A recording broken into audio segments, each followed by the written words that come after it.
Hello বন্ধুরা, আসসালামু আলাইকুম।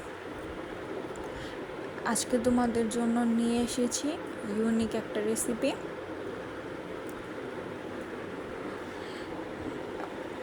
প্রথমে আমরা চুলায় একটা কড়াইতে তেল গরম করে নিব। তেলটা গরম হয়ে যাওয়ার পর রসুন আর পেঁয়াজ কুচি বাদামি করে ভেজে নিব। চুলার আঁচটা মিডিয়ামে রেখে পেঁয়াজ আর রসুনগুলো ভাজতে হবে। আশা করি আমার এই রেসিপিটা তোমাদের সবার কাছেই ভালো লাগবে। অবশ্যই আমাকে কমেন্ট করে জানাবা কার কাছে কেমন লেগেছে। পেঁয়াজ আর রসুনগুলো বাদামি করে সময় নিয়ে ভাজতে হবে।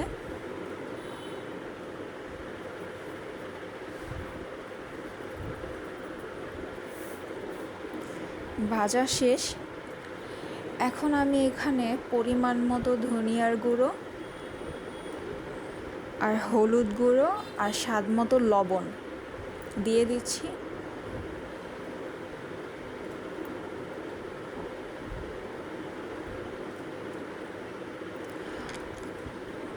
করলাতে হলুদের গুঁড়াটা একটু বেশি দিলে কি হয়, হলুদের কালারের জন্য করলাটা দেখতে খুবই সুন্দর লাগে।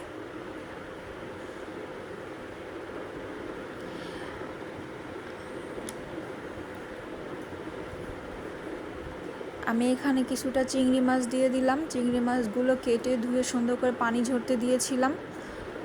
এখন আমি তেলের সাথে পেঁয়াজ মরিচের সাথে একটু ভেজে নিব।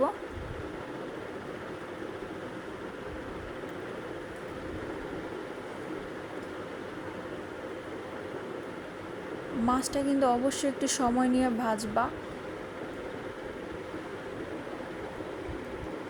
আমি এখানে কিছু কাঁচামরিচ কুচি দিয়ে দিলাম। তোমরা তোমাদের পরিমাণ মতো ঝালটা বাড়িয়ে বা কমিয়ে দিতে পারো, যে যেমন ঝাল খাও সে সেরকমই দিবা। আমি একটু ঝালটা বেশি খাই, তাই আমি কাঁচামরিচটা একটু বাড়িয়ে দিয়েছি। করলাটা আমি আগে থেকে কেটে ধুয়ে পানি ঝরতে দিয়েছিলাম। করলাটা কিন্তু অবশ্যই ধোয়ার পর ভালো করে পানি ঝরাবা, তাহলে তেলে ভাজা ভাজা করতে অনেকটা ইজি হয়। আর করলায় পানি উঠলে খেতে তিতা লাগে।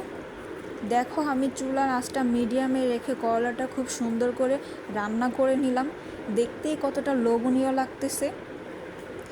আমার আর ধৈর্য হচ্ছে না, তাই আমি গরম ভাত নিয়ে বসে পড়েছি খাওয়ার জন্য।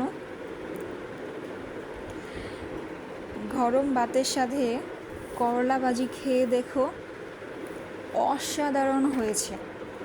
তোমরা কিন্তু একবার হলো চিংড়ি করলা ভাজি খেয়ে দেখো, জীবনে কখনোই ভুলতে পারবো না। আজকের মতো এখানেই শেষ। তোমাদের জন্য নতুন একটা ভিডিও নিয়ে আসব, সেখানেই আবার দেখা হবে। আল্লাহ হাফেজ।